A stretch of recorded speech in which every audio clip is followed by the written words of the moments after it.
பல கிறிஸ்தவ ஜீவியத்தில் இன்னைக்கும் ஜாதி வெறி இருக்கு. தேவஜனமே, இன்னும் பல இடங்களில் நாங்கள் அந்த சமூகத்தை சேர்ந்த கிறிஸ்தவர்கள், நாங்கள் இந்த சமூகத்தை சேர்ந்தவர்கள்ங்கிறது இன்னைக்கும் இருக்குது.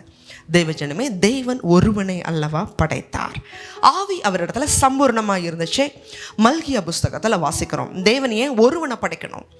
ஆதாம்ங்கிற ஒரு மனுஷன்தான் ஆண்டவர் நினச்சிருந்தா பல ஆதாம்களை உருவாக்கியிருக்கலாம். ஆனால் ஒரே மனுஷனை தான். ஏன் அப்படின்னா 10 ஆதாமை கூட தேவன் உருவாக்கியிருக்க முடியும். ஆனால் அதை வச்சே ஜாதி வந்திருக்கும்.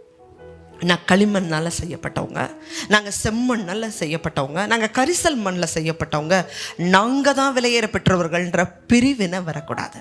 எல்லாரும் ஆண்டவருக்கு முன்னாடி சமம் தான். கிறிஸ்துவுக்குள்ள வரும் பொழுது மனம் திரும்புதலுக்கு ஏற்ற கனிகளை கொடுக்கல அப்படின்னா மத்தேயு புஸ்தகம் 3ஆம் அதிகாரத்தில் வாசிக்கிறோம், மனம் திரும்புதலுக்கு ஏற்ற கனிகளை கொடுங்க.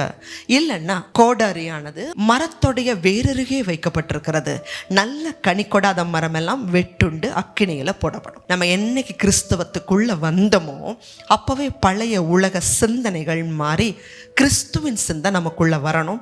இல்லைன்னா பரலோக ராஜ்யம் போக முடியாது.